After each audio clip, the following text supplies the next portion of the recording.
Hi friends, welcome to Geetha's world. இன்றைக்கி என்னோடய வீடியோவில் ஸ்ரீலங்கன் அப்பம் எப்படி செய்கிறதுன்றது தான் இந்த வீடியோவில் பார்க்க போகிறோம். வீடியோ ஃபுல்லாக ஸ்கிப் பண்ணாமல் பாருங்கள். அப்படியே என்னோடய சேனலை சப்ஸ்கிரைப் பண்ணிவிட்டு பாருங்கள்.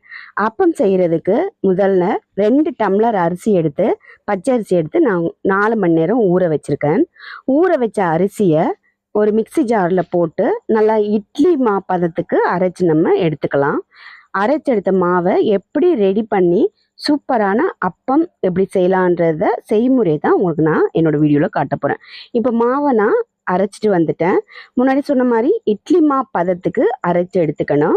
அவ்வளோதாங்க, அரைச்சாச்சு. சிம்பிளாக 4 மணி நேரம் ஊற வச்சுட்டு இந்த மாவை அரைச்சி வச்சுட்டு ஒரு சின்ன ப்ரொசீஜர் பண்ணி வச்சிட்டோம்னா அடுத்த நாள் வந்து சூப்பரான அப்பம் செஞ்சு சாப்பிடலாம். இப்போது தேங்காய் பாலை கட்டியாக முதல் பால் எடுத்து வச்சுருக்கேன். அந்த முதல் பாலை இந்த அரைச்ச மாக்குல நாங்கள் ஊற்றிடலாம். அதோட சேர்த்து கொஞ்சம் தேங்காய் உடைச்சி அதில் இளநீ வரும் இல்லையா, தேங்காய் தண்ணி, அதையும் மிக்ஸ் பண்ணி அதில் ஊற்றிடலாம். ஊற்றிட்டு 2 டம்ளர் பச்சை அரிசிக்கு ஒரு அரை டம்ளர் மைதா நம்ம கலந்துக்கணும். அப்போ தான் அப்பம் எடுக்கும்போது ஈஸியாக நமக்கு அப்பம் வரும். இந்த ஸ்ரீலங்கன் அப்பம் நீங்கள் செஞ்சு சாப்பிட்டீங்கன்னா கண்டிப்பாக உங்களுக்கு திரும்ப டெய்லி இந்த அப்பமே சாப்பிட சொல்லி தோணும். அந்தளவுக்கு டேஸ்ட்டாக இருக்கும் இந்த அப்பம். தேங்காய் பால், சீனி எல்லாம் போட்டு எல்லாருமே, எல்லா வயசுக்காரங்களும் இந்த அப்பத்தை விரும்பி சாப்பிடுவாங்க. அந்தளவுக்கு சூப்பராகவும் டேஸ்டியாகவும் இருக்கும். இப்போ நான் போட்டுட்ருக்கிறது மைதாமா. 2 டம்ளர் பச்சை அரிசிக்கு அரை டம்ளர் மைதாமா எடுத்து அதையும் நல்லா மிக்ஸ் பண்ணி விடணும். நம்ம எந்த டம்ளரால் அளவெடுக்கிறோமோ அந்த டம்ளரால் நீங்கள் அளந்து எடுத்துக்கோங்க. மைதாமா நல்லா கட்டி இல்லாமல் நல்லா மிக்ஸ் பண்ணி விடணும். நீங்கள் கையால் கூட கரைச்சிங்கன்னா அதில் கட்டி இல்லாமல் தெரியும். நான் இப்போ கரண்டியால் கரைச்சிட்ருக்கிறேன். கையால் கரைக்கும் போது உங்களுக்கு அந்த சின்ன சின்ன கட்டியெல்லாம் தெரியும். அந்த கட்டி இல்லாமல் நல்லா இந்த மாவை கலந்து விடணும். இப்போ ரொம்ப கட்டியாக இருக்குண்டா 2ஆம் தேங்காய் பால், 3ஆம் தேங்காய் பால் கலந்து மாவை நல்லா தண்ணியாக கலந்து விடலாம். மைதா போட்டதால் அந்த வந்து நல்லா கட்டியாக இறுக்கமாக இருக்கும். அதனால் 2ஆம் தேங்காய் பால், 3ஆம் தேங்காய் பால் எல்லாத்தையும் கலந்து மாவை கொஞ்சம் இட்லி பதம் வர்ற வரைக்கும் கரைச்சி வைக்கணும்.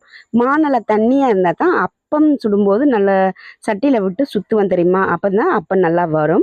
அதுக்காக நல்லா பால் விட்டு கலந்து வச்சுக்கலாம். பால் இல்லைன்னா நீங்கள் பால் ஆப்ஷனல் தான், தண்ணி விட்டு கூட கலந்து விடலாம். ஆனால் முதல் தேங்காய் பால் கட்டியாக விட்டேன் இல்லையா, அது கண்டிப்பாக விடணும். அதை விட்டுட்டு நீங்கள் தண்ணி கூட விட்டு இந்த மாவை கரைச்சி வச்சுக்கலாம். ஓகே, மாவை நல்லா கரைச்சாச்சு. இந்த மாவை நல்லா மூடி போட்டு ஓவர் நைட்டு ஃபுல்லாக நல்லா ஊற விடலாம். இங்கே பாருங்கள், அடுத்த நாள் காலையில் எடுத்து பார்த்தா இந்த நல்லா புளிச்சிருக்கும்.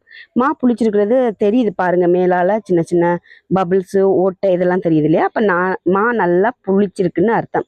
இதில் கொஞ்சமாக அப்பச்சோடா, அப்புறம் தேவைக்கு அளவான உப்பு, 2த்தையும் போட்டு கொஞ்சம் மிக்ஸ் பண்ணிவிட்டு அப்பத்தை செய்ய போகிறோம். அப்பம் செய்கிறதுக்கு 1 மணி நேரத்துக்கு முன்னாடி இந்த அப்பச்சோடாவையும் உப்பையும் நம்ம போட்டு விட்டுருவோம். 1 மணி நேரம் கழித்து, காலையில் 1 மணி நேரம் கழித்து இந்த அப்பமாவை இங்கே பாருங்கள் நல்லா கலந்து விட்டுட்டு இப்போ அப்பம் சுட ஆரம்பிக்கலாம். என்னோட சேனலை இப்போ தான் முதல் முறையாக பார்க்குறீங்கன்னா ப்ளீஸ் சேனலை சப்ஸ்கிரைப் பண்ணிவிட்டு பாருங்கள். கூடவே பெல்லைக்கான் வரும், அதையும் கிளிக் பண்ணி வச்சிங்கன்னா நான் போடுற ஒவ்வொரு வீடியோ உங்களுக்கு நோட்டிஃபிகேஷனில் உடனுக்குடனே வரும். இப்போது அப்ப சட்டியை வச்சாச்சு. அப்ப சட்டியை வச்சு நான் ஸ்டவ்வையும் ஆன் பண்ணி விட்டுட்டேன். சட்டி கொஞ்சம் சூடாகட்டும். சூடானதுக்கப்புறம் நாங்கள் அப்பம் சுட ஆரம்பிக்கலாம். இந்த அப்பம் இலங்கையில் யாழ்ப்பாணத்தில் மிக ஃபேமஸான அப்பம். இங்கே நீங்கள் அப்பம் செய்வீங்கள், அதை மட்டன் குழம்பு அதோட எல்லாம் சாப்பிட்டு நான் ஹோட்டலெல்லாம் பார்த்துருக்கேன். ஆனால் நாங்கள் செய்கிற அப்பம் இப்படி தேங்காய் பால், சீனி போட்டு சுட்டு சாப்பிட்டா சூப்பராக இருக்கும். அப்போ சட்டி சூடாயிட்டுது. இப்போ அதில் கொஞ்சம் எண்ணெயை தடவி விடலாம். நல்லெண்ணெய் தடவி விட்டால் அப்பம் பிஞ்சு போகாமல் வரும். இப்போ எங்கிட்ட நல்லெண்ணெய் இல்லாததால் நான் வீட்டில் இருக்கிற எண்ணெயை தான் தடவி விடுறேன். நல்லெண்ணெய் இருந்தால் பெஸ்ட்டு.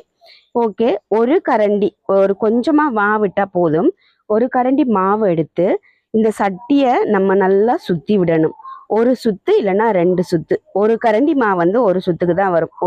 ஒரு சுத்து சுற்றி விட்டுட்டு தேங்காய் பாலை நான் கட்டியாக எடுத்து வச்சிருக்கிறேன். முதல் பால், இந்த முதல் பாலை ஒரு பாதி கரண்டி அளவுக்கு இந்த மாவுக்கு மேலே ஊற்றிட்டு மூடி போட்டு மூடிடுவோம். மூடிட்டு ஒரு 2-3 நிமிஷத்தால் நாங்கள் திறந்து பார்த்தோம்னா அப்பம், மிக சுவையான அப்பம் ரெடியாக இருக்கும் நமக்கு சாப்பிட்றதுக்கு. இப்போ நான் மூடி போட்டு மூடிட்டேன்னு பாருங்கள்.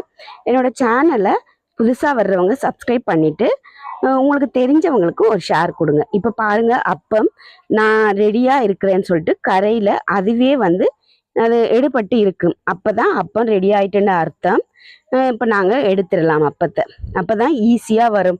அதுக்கு முன்னாடி எடுத்தோம்னா அப்பம் வந்து பிஞ்சு போயிடும். இப்போ பாருங்கள் எப்படி சூப்பராக அப்பம் வந்திருக்கு. நம்ம விட்ட தேங்காய் பாலெல்லாம் நல்லா அவிஞ்சு மாவோடு சேர்ந்து சூப்பராக இருக்குது. பார்க்கும்போதே சாப்பிடணும்னு ஆசையாக இருக்குது. இதில் கொஞ்சம் சீனியோ நாட்டு சர்க்கரையோ போட்டு சாப்பிடலாம். இப்போ இன்னொரு அப்பத்தையும் நான் உங்களுக்கு சுட்டு காட்டுறேன். கொஞ்சம் மாவு விட்டு 2 சுற்று சுற்றி முதல் சொன்ன மாதிரி ஒரு பாதி அளவு தேங்காய் பால் விட்டு மூடி போட்டு மூடி விடலாம். இந்த அப்பத்தை பற்றி உங்களுக்கு ஏதாவது டவுட் இருந்தால் கண்டிப்பாக கமெண்ட் பாக்ஸில் நீங்கள் கமெண்ட் பண்ணுங்க.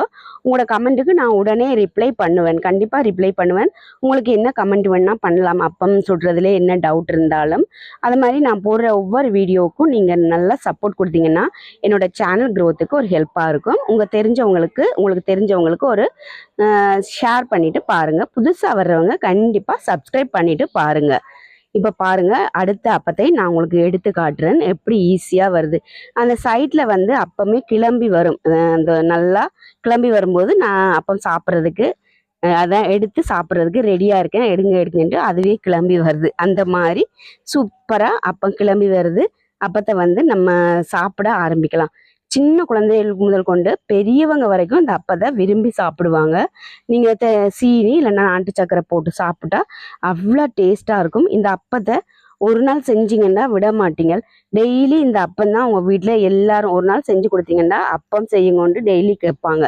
அந்த அளவுக்கு சூப்பராக இருக்கும் அப்பம். கண்டிப்பாக நீங்கள் ட்ரை பண்ணி பாருங்கள். இந்த அப்பத்தை உங்களுக்கு ரொம்ப ரொம்ப பிடிக்கும்.